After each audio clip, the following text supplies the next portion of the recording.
Eh bien voilà, nous y sommes. C'est avec un très très grand honneur que je vous accueille tous dans cette magnifique ville de Nice dont vous avez vu quelques images. Nous sommes très très honorés de votre présence à tous parmi nous. Bienvenue à tous les CCAS de France, de Navarre, n'est-ce pas Robert, et de tous nos territoires d'outre-mer que je vous demande d'applaudir. La Réunion, la Martinique, la Guadeloupe, Mayotte, Saint-Pierre-et-Miquelon, la Guyane, Nouméa, les îles du Pacifique, bienvenue chez nous. Nous sommes très très heureux de vous accueillir et notre député maire Christian Estrosi le fera en personne tout à l'heure. Accueil des acteurs de l'accompagnement social de proximité, je voulais saluer avant tout nos anciens du conseil d'administration qui nous font l'honneur d'être présents, Gisèle Stevenard, comme Françoise Nordman, que je vous demande d'applaudir, qui nous honorent de leur présence, qui sont ceux qui nous ont montré la voie, qui nous ont appris, les administrateurs du précédent mandat, comment construire le social, comment accompagner nos CCAS. Et merci mes amis d'être présentes aujourd'hui. Nous sommes vraiment très fiers de vous accueillir. Et bien sûr, il y a les nouveaux. Alors les nouveaux, mais il y a beaucoup de nouveaux. Et je sais que parmi vous, les élus du social, aucun n'est là par hasard, aucun n'est élu par hasard. Vous êtes nombreux à être pour votre premier mandat vice-président des CCAS ou élu de l'action sociale. Vous représentez l'ensemble des territoires de notre France et de nos territoires d'outre-mer, que ce soit la petite commune rurale de 500 000 habitants, que ce soit des communes plus importantes en allant jusqu'aux communes de plus de 200 000 habitants. Tous les territoires de France sont représentés, que ce soit le littoral, que ce soit le centre, que ce soit la montagne. Merci à vous d'être présents.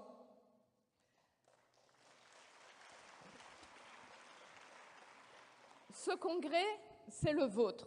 Nous avons réfléchi avec les anciens administrateurs depuis plus d'un an, avec l'ensemble des cadres, comment le faire, quelle orientation lui donner.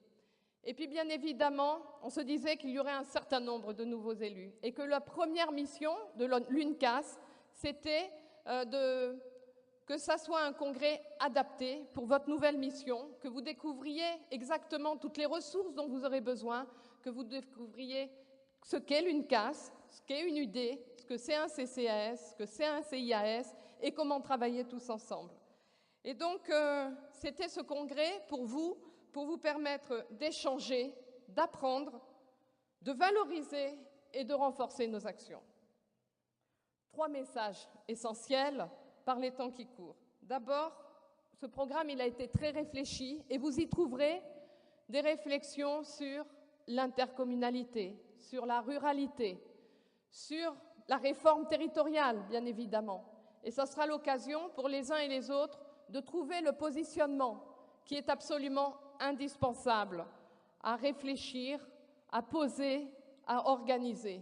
Et puis aussi faire entendre à nos ministres, à nos collectivités de tutelle, à tous les élus nationaux, parlementaires, sénateurs, ce que c'est un CCAS et qu'un CCAS, on n'y touche pas. Parce que si on touche un CCAS, on touche l'aide de proximité sociale, on touche la main tendue vers le plus isolé, le plus nécessiteux, le plus dépendant, et que sans les CCAS, l'action sociale en France et sur tous nos territoires ne pourrait pas exister.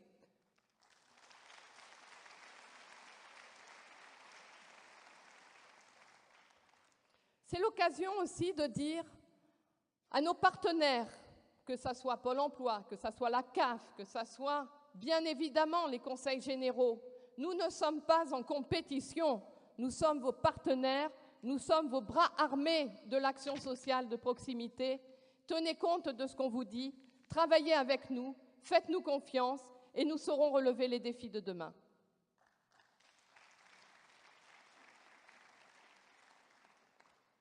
L'ensemble des CCAS, leurs travailleurs sociaux, leurs agents, sont ceux qui voient, sont ceux qui ressentent, sont ceux qui constatent, sont ceux qui alertent et sont ceux qui doivent répondre à la demande, parfois des plus difficiles.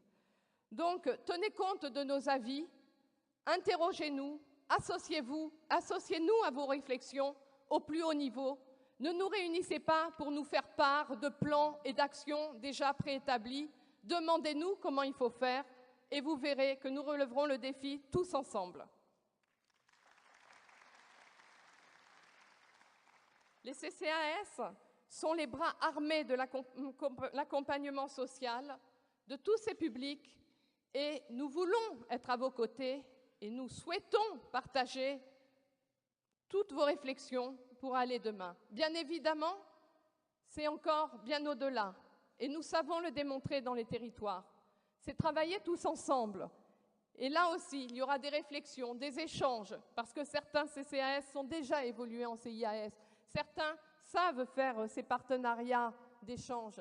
Certains territoires sont allés même encore plus loin en euro-CCAS. Et donc, nous devons nous enrichir de l'expérience des uns et des autres, bien évidemment, pour travailler tous ensemble et pour avoir les outils, car le nerf de la guerre, c'est bien les finances et nous devons aller les rechercher. Nous irons les rechercher en Europe. S'il faut, nous irons chercher ces financements. L'UNCAS sera à vos services pour vous aider à monter vos missions. C'est une des missions que nous nous sommes données avec l'équipe nationale, d'être à vos services pour vous aider à chercher ces financements qui existent, qu'on ne nous apporte pas sur un plateau et que nous irons décrocher. Mais c'est également travailler et apprendre à travailler entre nous, mutualiser des actions. Mutualiser entre CCAS sans parler de CIAS et peut-être progressivement se construire. Ce n'est pas une loi qui construira les CCAS de demain, c'est l'ensemble des acteurs que vous êtes, des plus petites communes aux communes plus grandes qui sauront dire ce qu'il faut. C'est bien le maire qui est président des CCAS, c'est le maire qui voit, c'est ces élus qui constatent, c'est ces élus qui sont tirés par la manche par leurs citoyens et c'est eux qui doivent définir comment ils veulent travailler demain. Mutualiser, c'est bien sûr aussi une très grande ouverture vers l'ensemble des associations qui sont nos partenaires depuis très longtemps, qui sont exemplaires, qui ont bien souvent réfléchi également aux actions à mettre en place, qui savent faire parfois mieux que nous. Je pense à la Ligue, je pense à Alzheimer, je pense à l'Association des paralysés de France et bien d'autres qui sont nos exemples et avec lesquels on doit également s'enrichir, travailler, mutualiser pour aller encore plus loin au service de nos publics.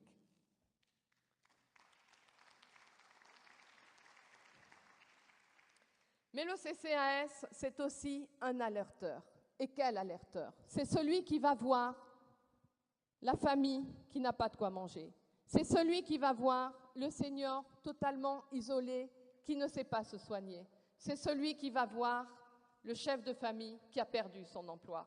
Alors, le travail, parlons-en. Tous les CCAS à l'heure actuelle voient dans leur commission permanente des nouveaux pauvres. Effectivement, ces nouveaux pauvres, ce sont des monsieur et madame tout le monde qui ont perdu leur emploi.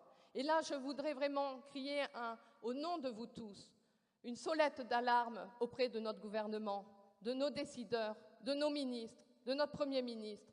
La solution pour faire face à la précarité, c'est surtout et avant tout redonner du travail à nos citoyens. C'est faire en sorte que nos usines ne se démontent pas pour aller ailleurs. C'est faire en sorte que le petit artisan, le commerçant, le travailleur indépendant ne soit pas criblé de charges. Ces charges qui font qu'il est obligé d'arrêter son métier et du fait, se retrouve allocataire du RSA ou d'une tonne d'allocations. Alors, vous le pensez tous les jours. Nous, nous faisons la réflexion. Effectivement, messieurs les ministres, il vaut mieux 10 commerçants, 10 professions libérales qui payent 10 fois moins de charges qu'une seule qui en paye 10 fois plus. Et à ce moment-là, nous verrons un inversement de la situation. Vous savez, je le disais tout à l'heure, un fléau de maladie, c'est quand il y a plus de malades que de guérisons. Et nous sommes dans un véritable fléau social du travail, où malheureusement, il y a beaucoup plus de personnes au quotidien qui perdent leur emploi au lieu d'en retrouver un. Et bien évidemment, en tenant compte de publics qui ne peuvent pas travailler, qui sont trop vieux, qui sont parfois malades, qui sont trop dépendants ou qui n'en ont pas la capacité. Cela, nous devons, et nous sommes toujours au rendez-vous pour les accompagner. Mais il y a les autres qui ne demandent qu'un travail pour retrouver leur dignité, qui ne veulent pas d'allocation, qui ne veulent pas de RSA, qui ne veulent pas de chômage, qui veulent tout simplement un métier. Donc effectivement, notre sonnette d'alarme, c'est de demander au pouvoir public de tout faire pour que chaque citoyen ait un métier pour vivre dignement dans notre pays.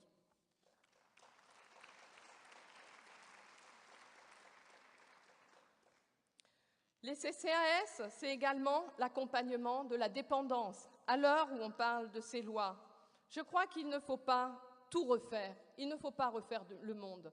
Vous avez des CCAS, et vous le verrez au prix de l'innovation, des CCAS de toutes petites communes qui redoublent d'énergie, qui redoublent d'idées, avec la seule volonté, c'est l'énergie de leurs élus, de leurs agents sociaux pour trouver des solutions. Parce que les CCAS, ils doivent toujours trouver des solutions, même quand la situation est perdue.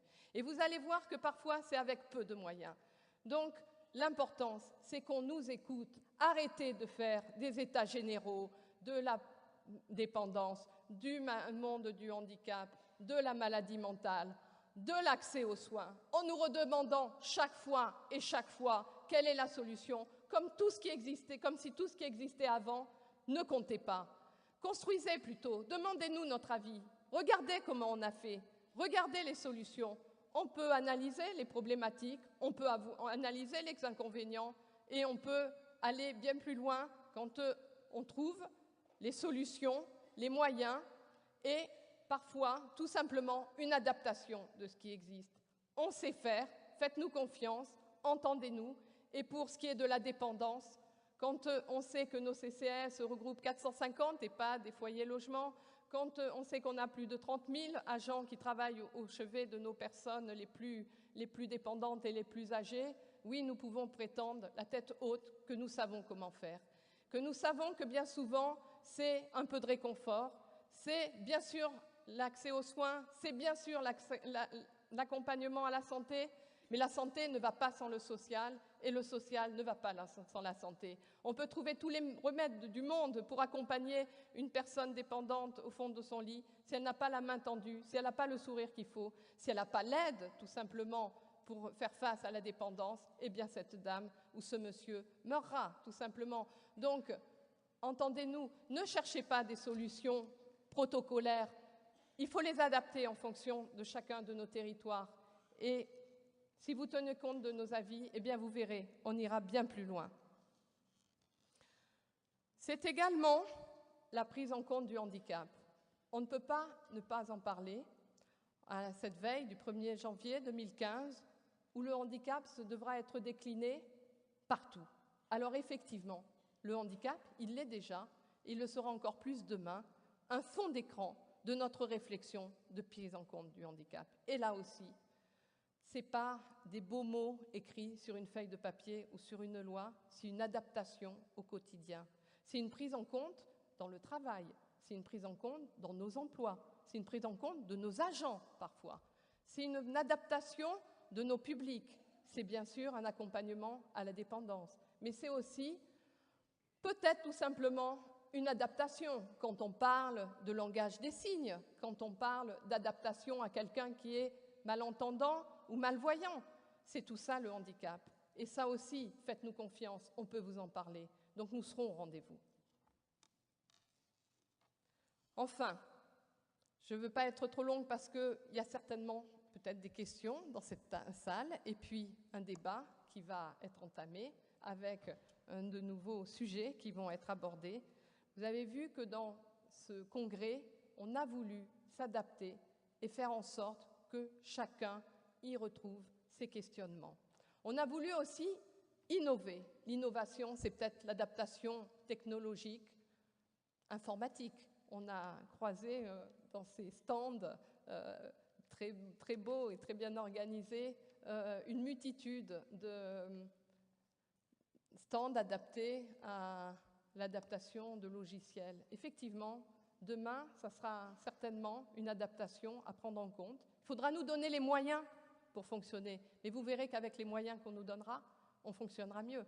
Ce n'est pas que l'adaptation administrative, c'est également que notre psychologue ou que notre travailleur social au chevet de la personne qu'il écoute, puisse prendre ses notes et puisse dispatcher immédiatement. C'est effectivement peut-être aussi ça, le CCAS de demain. C'est avoir la possibilité de communiquer avec l'ensemble des collectivités, que ce soit la MDPH, que ce soit le Conseil général, que ce soit la CAF ou Pôle emploi. C'est un décloisonnement. Et ça sera également un maître mot de ces 6 ans de mandat, de décloisonner avec l'ensemble des partenaires pour aller encore plus loin. Alors voilà, j'espère que dans ce congrès, vous saurez en tirer la substantifique moelle qui vous permettra d'aller encore plus loin pour que personne ne soit oublié au bord du chemin. C'est notre maître mot à tous. Merci Joëlle Martineau.